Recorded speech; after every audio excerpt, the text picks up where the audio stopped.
Alright, guys. Hello. I wanted to spend today's episode talking about breathing. So, breathing is a very interesting one.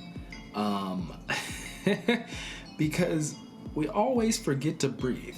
I come across this a couple times, and people will be upset, like when another person says, like, guys, remember to stay hydrated, remember to drink a lot of water.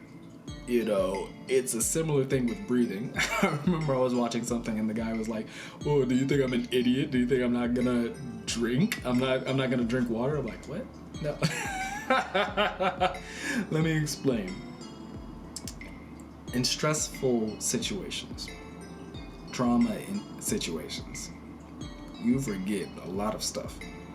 And the biggest one that I found that I forget, and people that I've talked to forget, is how to breathe. And how to breathe is a very interesting one. I would say I'm not an expert.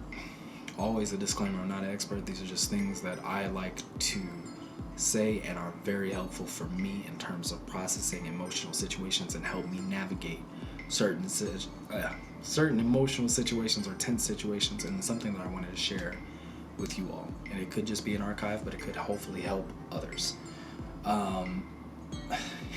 Now, I'm not always good at this. I will not lie to you. I'm not always good at this, but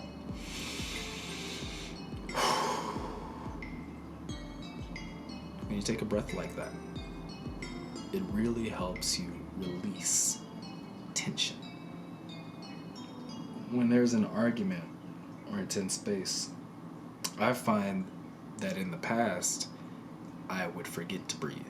And I made it a stern practice to say, mentally, right, as a mental mnemonic, I'm going to breathe. I need to breathe. And like moving past like the anxiety of taking up space or feeling as though somebody's going to capitalize on your silence or capitalize on that pause, right? Because there's a pause when you breathe. And then somebody's going to capitalize that on that, or feeling as though you're being rude by taking a breath, or you're admitting you're tired about something. I still deal with social anxiety to a certain extent, and I'm working on that. But this technique has been very powerful, and it's helped me make strides and help people that I've talked to make strides as well. So what I mean is, literally in a conversation, you know how you kind of sigh? You're just tired. You ever just been tired and then somebody says something, you're like, you know how you just sigh? Sometimes you sigh. Some people don't. But I know I sigh. I want to sigh. Take time to breathe. Take time to breathe. It kind of goes back to the violent tactics video in a way too. You are taking the space that you need for yourself. You're making a tactic that is self-care.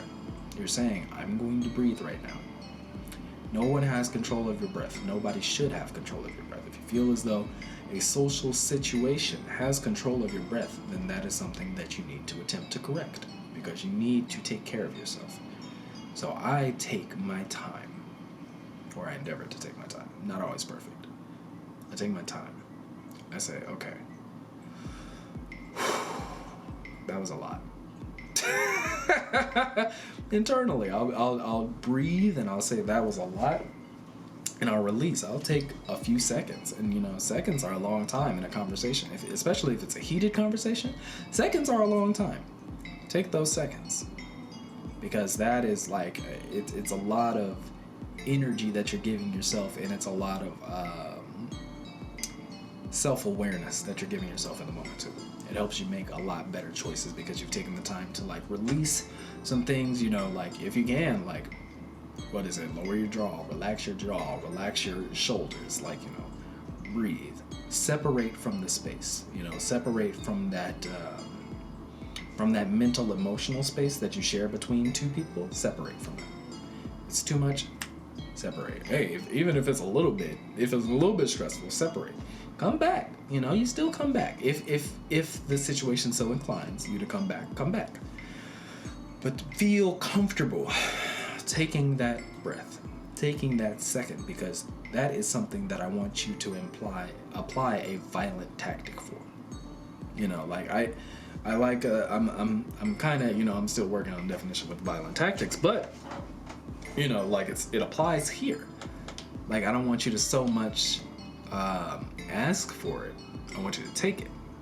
And you know, I when I talk to some people, I find it's a little difficult to wrap their head around the violent tactic idea, because people want to get externally validated for an action, and that won't always be the case because just some people won't have the capacity for you, and that's okay. Like, you know, they've gone through their own traumas and they don't have the space for you.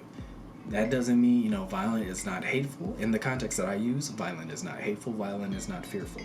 Violent is a change that you are enacting that is going to make another uncomfortable. It's going to put something in an uncomfortable position. You taking this breath is going to put the other person in an uncomfortable position, and you need to be very aware of that. You taking a pause, taking a breath, and taking a space for yourself in an argument and in a conflict is going to put the other person or other party in an uncomfortable position, and you have to be comfortable because that is a violent tactic.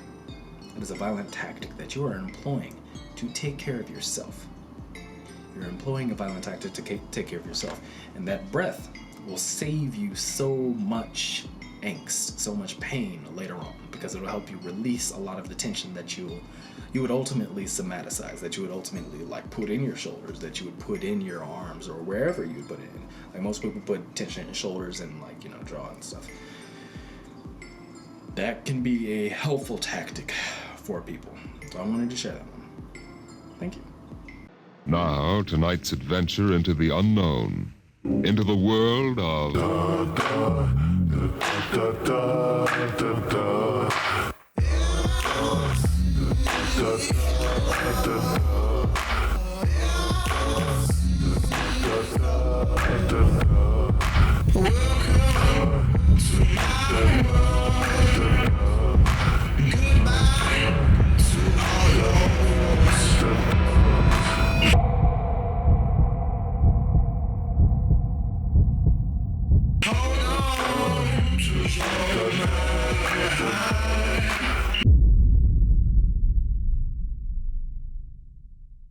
I love you for it.